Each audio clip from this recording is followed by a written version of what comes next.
क्या कभी सोचा है अगर एक आदमी अचानक से आपके देश में आए और बोले कि वो एक किसी ऐसे कंट्री से है जो दुनिया की किसी भी मैप पे एग्जिस्ट ही नहीं करती, तो आप क्या करेंगे? शायद आप पहले हंसेंगे, फिर सोचेंगे कि शायद वो पागल है या मजाक कर रहा है। लेकिन सोचिए, अगर उसके हाथों में एक वैलिड पासपोर्ट हो जो एकदम जेन्युइन हो इमिग्रेशन स्टैंप्स के साथ, और उसके पास सारे डॉक्यूमेंट्स हो like ID card, bank statement and driving licence. देखने में सब कुछ ऑथेंटिक लगे, बट हर एक डॉक्यूमेंट पर एक ऐसा चीज लिखा हो जो आपके दिमाग के सारे पुर्जे हिलाकर रख दे, और वो चीज हो कंट्री ऑफ ओरिजिन टॉरेंट। तो आप क्या करेंगे? शायद आप इसे एक कहानी मानकर इग्नोर कर देंगे, लेकिन कुछ लोगों के लिए ये सिर्फ एक कहानी नहीं थी, बल्कि ये एक ऐसा अनएक्सप्लेन्ड इंसिडेंट था जो आज भी अनआंसर्ड है।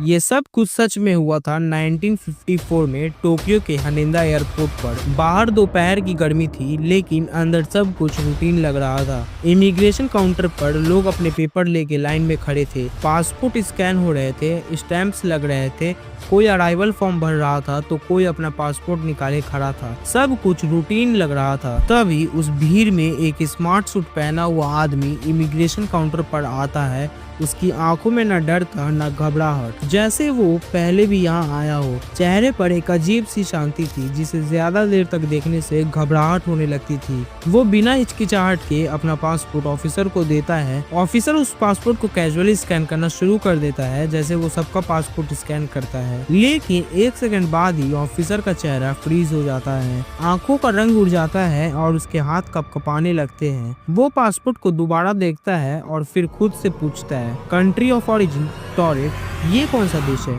ऑफिसर तुरंत हाई अलर्ट पर चला जाता है, सिस्टम खोलता है, मैप्स चेक करता है, इंटरनेशनल रिकॉर्ड्स स्कैन करता है, लेकिन दुनिया के किसी भी कोने में टॉरेंट नाम का कोई भी देश लिस्टेड ही नहीं था। लेकिन इंटरेस्टिंग बात तो ये है कि वो आदमी जापानीज लैंग्वेज में कहता है कि मैं पहले भी टोक्यो आया हूँ बिजनेस ट्रिप पर, ये मेरा थर्ड विजिट है। उसकी जापानीज इतनी फ्लुएंट थी जैसे लगता है कि वो इसी कल्चर में पला बड़ा हुआ हो। ऑथोरिटीज कंफ्यूज हो जाती है, वो डॉक्यूमेंट्स वेरीफाई करना शुरू कर देते हैं। सब डॉक्यूमेंट्स रियल लगते हैं, लेकिन सिस्टम के हिसाब से टॉरेंट नाम का कोई भी देश इस दुनिया के किसी भी कोने में एग्जिस्ट ही नहीं करता। ऑफिसर ने पासपोर्ट टेबल पर रख दिया। कुछ सेकंड्स तक कोई कुछ नहीं बोला। सामने एक आदमी था जिसके डॉक्यूमेंट्स ओरिजिनल थे, लैंग्वेज फ्लुएंट थी और हर जवाब कॉन्फिडेंट था। फिर भी कुछ तो ऐसा था जो उन्हें अंदर ही अंदर डिस्टर्ब कर रहा था, और यहीं से बहुत सारे सवाल उठने शुरू हो जाते हैं, जैसे कि कौन है ये आदमी? क्या ये कोई फ्रॉड है? क्या ये किसी और दुनिया से आया है या फिर कुछ और जो समझ के परे है? इन सवालों के जवाब ढूंढने के लिए ऑथोरिटीज ने कुछ समय के लिए उस आदमी को रोका, पर जैसे जैसे वक्त गुजरता गया उनका डाउट और भी बढ़ता गया, और फिर सिस्टम ने डिसाइड किया कि इस आदमी को क्लोजली मॉनिटर करना होगा। सिक्योरिटी अलर्ट पर चली जाती है। उस आदमी को एक गार्डेड होटल रूम में शिफ्ट कर दिया जाता है। रूम के बाहर 2 आर्म गार्ड होते हैं, अंदर सीसीटीवी कैमरा होता है जो 24 घंटे रिकॉर्डिंग करता है। दरवाजा बाहर से लॉक होता है और उसे कहा जाता है कि अभी वेरिफिकेशन हो रही है, सुबह तक आपको यहीं रुकना होगा। लेकिन अगले दिन जब रूम का दरवाजा खोला जाता है तो रूम एकदम खाली होता है। उस रूम में ना वो आदमी होता है और ना ही उसके डॉक्यूमेंट्स। ना कोई एस्केप करने का साइन दिखता है, ना कोई खिड़की, ना कोई वेंट होता है और ना ही कोई इमरजेंसी एग्जिट। रूम कम्प्लीटली खाली था। उसमें सिर्फ एक चीज बची थी, और वो थी उस आदमी की खुशबू जो अब उस कमरे की हवा में घुल गई थी। वो हवा भी ठंडी हो चुकी थी, जैसे उस आदमी का वजूद उस कमरे से सिर्फ गया ही नहीं बल्कि उसे मिटा दिया गया हो। और बस वहीं से शुरू होती है ये कहानी। एक कहानी जो सिर्फ गुमशुदा होने की नहीं बल्कि एक ऐसे राज की है जो दुनिया के हर लॉजिक को हर तरीके से तोड़ती है। एक आदमी, एक पासपोर्ट और एक देश जो दुनिया के किसी भी मैप पे कभी था ही नहीं, और अब वो आदमी भी नहीं। तो अब सवाल ये है कि क्या वो किसी और डायमेंशन से आया था? क्या वो एक टाइम ट्रेवलर था या एक कॉन मैन जिसके पास दुनिया का सबसे डेंजरस प्लान था? कभी कभी कुछ राज किसी फाइल में बंद नहीं होते, वो हवा बन जाते हैं, महसूस तो होते हैं पर समझ नहीं आते, जैसे टॉरेंट जो था भी और शायद कभी था ही नहीं। तो चलिए दोस्तों, आज की इस डिटेल डॉक्यूमेंट्री वीडियो में हम मिलकर कोशिश करेंगे इस पूरे मिस्ट्री को गहराई से समझने की, वो भी हर एक फैक्ट को ध्यान में रखते हुए। लेकिन इस सफर के शुरुआत से पहले हमें कहानी को वापस ले जाना होगा वहाँ जहाँ से सब कुछ शुरू हुआ था।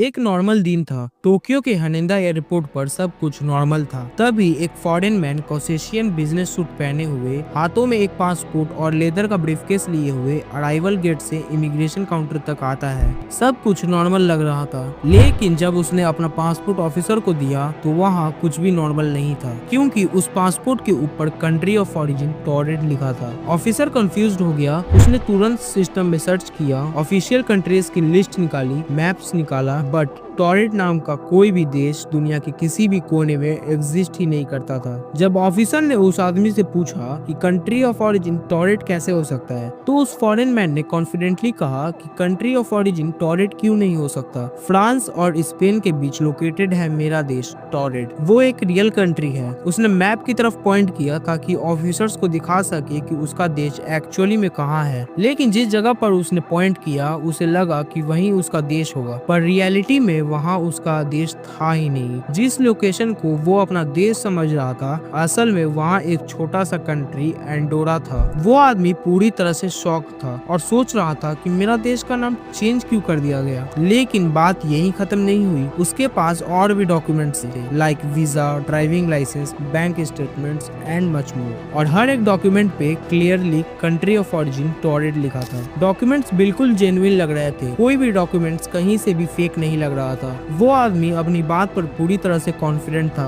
वो कह रहा था कि ये उसका जापान का थर्ड ट्रिप है, लेकिन अथॉरिटीज को समझ नहीं आ रहा था कि एक ऐसे देश का पासपोर्ट रियल कैसे हो सकता है जो ऑफिशियली एग्जिस्ट ही नहीं करता। ऑफिशियल्स ने डिसाइड किया कि सिचुएशन को और डीपली इन्वेस्टिगेट करना पड़ेगा। उस आदमी को एक होटल के सिक्योर रूम में शिफ्ट किया गया। रूम बाहर से लॉक कर दिया गया ताकि वो कहीं जा ना पाए। 2 गार्ड्स रूम के बाहर असाइन किए गए। उसे बोला गया कि वेरिफिकेशन प्रोसेस कंप्लीट होने तक आपको यहीं रुकना पड़ेगा। वो अग्री कर जाता है और कामली अंदर चला जाता है। अगली सुबह जब अथॉरिटीज उस रूम के दरवाजे को खोलते हैं तो वो आदमी वहाँ नहीं होता। रूम बिल्कुल खाली होता है, उसके सारे डॉक्यूमेंट्स भी गायब होते हैं। फन फैक्ट तो ये है कि दरवाजा बाहर से लॉक था, ना कोई विंडो थी और ना ही कोई इमरजेंसी एग्जिट। सबके मन में ये सवाल आ रहा था कि वो आदमी गया तो गया कैसे, और गया तो कहाँ गया।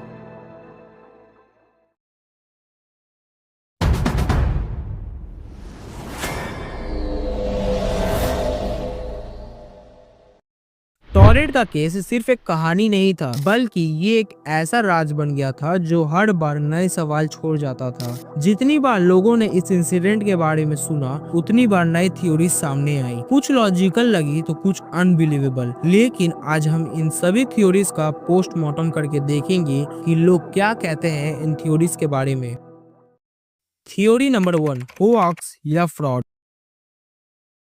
इस थ्योरी को लेकर सबसे सिंपल और लॉजिकल एक्सप्लेनेशन जो लोग देते हैं वो ये है कि मैन फ्रॉम टॉयलेट कोई और नहीं बल्कि एक कॉन आर्टिस्ट था, एक फ्रॉडस्टर जिसने फेक डॉक्यूमेंट्स का यूज करके सिस्टम को मिसलीड करने की कोशिश की। कुछ लोग कहते हैं कि हो सकता है कि वो कोई प्रोफेशनल हो, शायद वो किसी और कंट्री से जापान आया हो, एक एजेंट या एक जासूस बन के। इस थ्योरी को सपोर्ट करने के लिए कई लोग एक अलग कहानी का जिक्र करते हैं। उनका मानना है कि जापान के पुराने न्यूज़पेपर में एक आदमी का नाम आया था और वो नाम था जॉन एलन जेग्रेस। ये आदमी टोक्यो के बैंक्स में फेक डॉक्यूमेंट्स के जरिए पैसा डिपॉजिट करने की कोशिश कर रहा था। उस पर ट्रायल चला, 1 साल की सजा मिली और बाद में उसे डिपोर्ट कर दिया गया। कई लोग मानते हैं कि जॉन एलन जेग्रेस ही असल में मैन फ्रॉम टॉरेट था, लेकिन इस थ्योरी में एक बहुत बड़ा फ्लॉ है। अगर वो सिर्फ एक फ्रॉडस्टर था तो वो गार्डेड होटल रूम से बिना किसी ट्रेस के डिसअपीयर कैसे हो गया। रूम के बाहर सीसीटीवी कैमरास लगे थे, 2 गार्ड्स 24/7 तैनात थे, दरवाजा बाहर से लॉक था और फिर भी वो आदमी बिना किसी क्लू के गायब हो गया। क्या कभी कोई फ्रॉडस्टर ऐसे गायब हो सकता है? यही सवाल इस थ्योरी को तोड़ता है, जो इसे एक सिंपल स्कैम से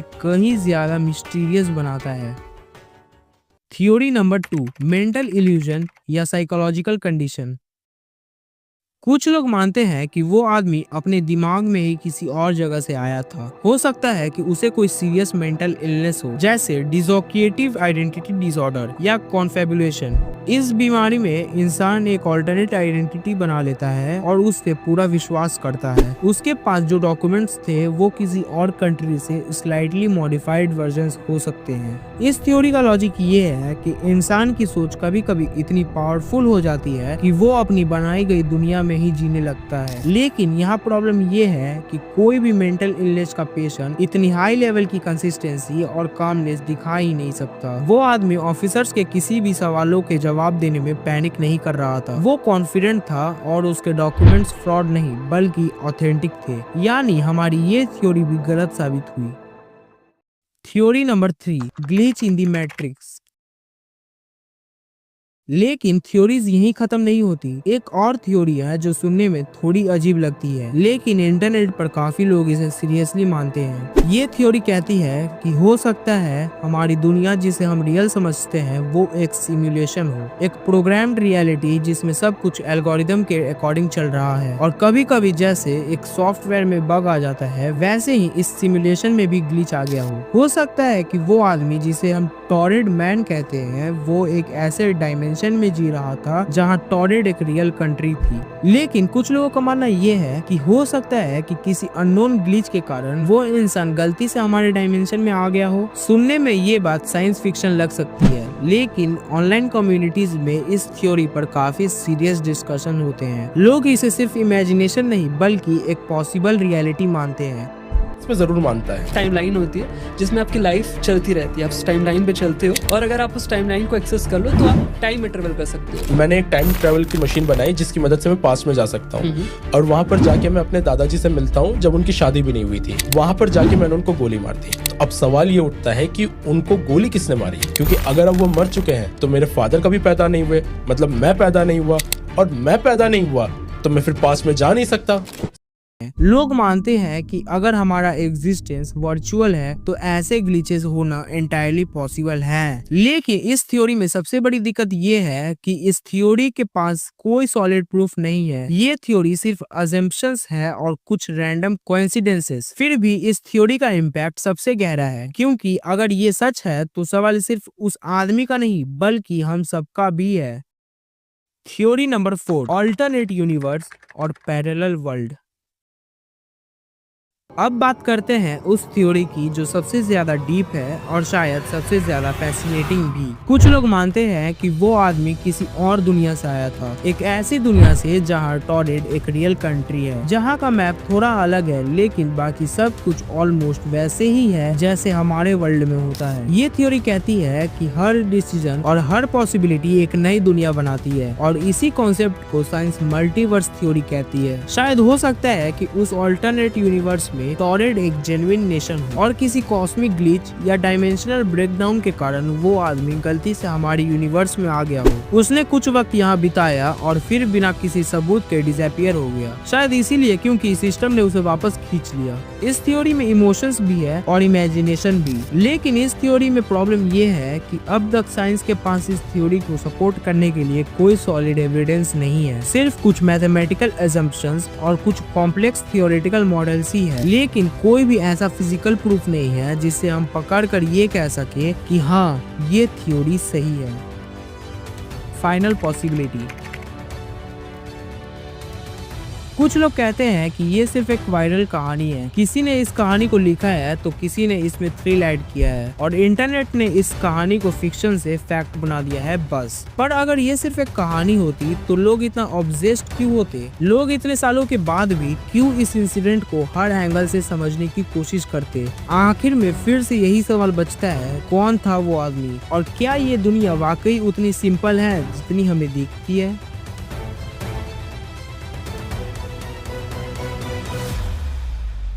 तो अब तक हमने सारी थ्योरीज को एक्सप्लोर किया। कुछ लॉजिकल लगी तो कुछ इम्पॉसिबल और कुछ कहानियां इतनी फैसिनेटिंग लगी कि दिल चाह रहा था कि हम उन पर विश्वास कर लें। लेकिन असली सवाल अब भी वही है कि कौन था वो आदमी? हम उसका नाम नहीं जानते, उसकी आइडेंटिटी प्रूफ पता नहीं कर पाए हैं, उसका देश कभी हमारे मैप पर मिला ही नहीं और उसकी डिसअपीयरेंस का कोई साइंटिफिक एक्सप्लेनेशन भी नहीं है। लेकिन एक चीज क्लियर है कि वो इंसान भले ही फ्रॉड था लेकिन वो सच में एग्जिस्ट करता था। उसकी कहानी ने हम सब के अंदर एक छुपा हुआ डर जगाया है। जरा सोचिए, अगर कल आप किसी और कंट्री का बॉर्डर पे जाते हो और वहाँ का सिस्टम आपको रोक देता है और आपसे कहता है कि आप जिस देश से आए हैं वो देश इस दुनिया में एग्जिस्ट ही नहीं करती। आपके डॉक्यूमेंट्स रिजेक्ट हो जाते हैं, आपके मेमोरीज पर डाउट किया जाता है और आपकी आइडेंटिटी पर सवाल उठाए जाते हैं, तो आप क्या करोगे? ये कहानी हमें ये रियलाइज करवाती है कि हमारा पूरा विश्वास मैप्स, पासपोर्ट्स, गवर्नमेंट्स और बॉर्डर्स पे ही बेस्ड होता है। ये सब चीजें मिलकर हमारी आइडेंटिटी बनाती है। लेकिन सोचिए, अगर इनमें से कोई भी एक सिस्टम फेल हो जाए